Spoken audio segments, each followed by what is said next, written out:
২৪ ঘন্টার ব্যবধানে ১৭টি শিশুর মৃত্যু ঘটেছে। হ্যাঁ, আপনি ভুল শোনেননি। মাত্র ২৪ ঘন্টার ব্যবধানে ১৭ জন শিশুর মৃত্যু ঘটেছে।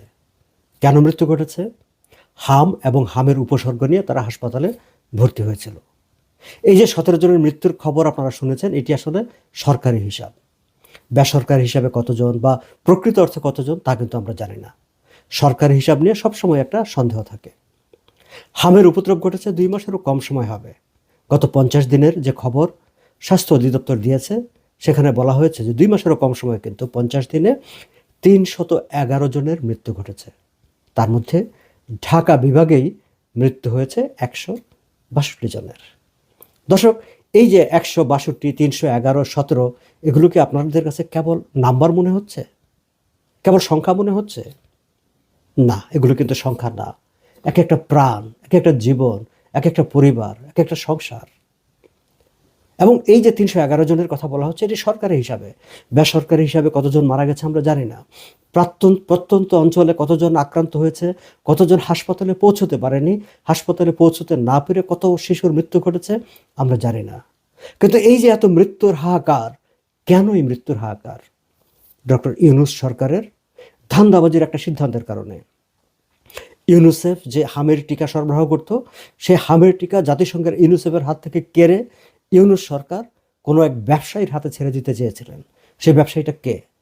গ্রামীণ ব্যাংকের কেউ? ডক্টর ইউনূসের ব্যক্তিগত কোনো বন্ধু? আমেরিকান কোনো ব্যবসা প্রতিষ্ঠান? না, সে জবাবদিহি আমরা চাইনি, সে জবাবদিহি আমরা চাচ্ছি না। কিন্তু মৃত্যুর মিছিল, শিশু মৃত্যুর মিছিল আমরা নীরবে সহ্য করে যাচ্ছি। কই? দাবি জানানো হয়েছিল যে একটি জরুরি অবস্থা ঘোষণা করা হোক। সরকার কি বলেছে? সরকার বলেছে না, জরুরি অবস্থা জারি করার মতো পরিস্থিতি তৈরি হয়নি। আচ্ছা, প্রধানমন্ত্রী কি হাসপাতালে গিয়েছিলেন? স্বাস্থ্যমন্ত্রী গিয়েছিলেন? আমরা জানি স্বাস্থ্যমন্ত্রী বেগম খালেদা জিয়ার গৃহকর্মী, তার কোনো এক আত্মীয় অসুস্থতা নিয়ে হাসপাতালে ভর্তি হয়েছিলেন, তাকে দেখতে গিয়েছেন। কিন্তু হামে মৃত মানুষ, এই যে শিশুগুলো, তাদের পরিবারের পাশে এই সরকারের কেউ গেছে? যায়নি। দর্শক, হাসপাতালে কোনো শিশু, কোনো মানুষ মারা গেলে ডাক্তারের অবহেলা হয়েছে শুনে আমরা হাসপাতাল আপনারা ভাঙচুর করেন, ডাক্তারদের উপর চড়া হন। আমি বলছি না যে এই এতগুলো শিশুর মৃত্যুর কারণে ইউনূসের উপর আপনারা চড়াও হবেন, কিন্তু একটা প্রতিক্রিয়া তো জানাবেন, একটা ক্ষোভ তো জানাবেন, আপনাদের মনে তো একটা বিক্ষোভ তৈরি হবে।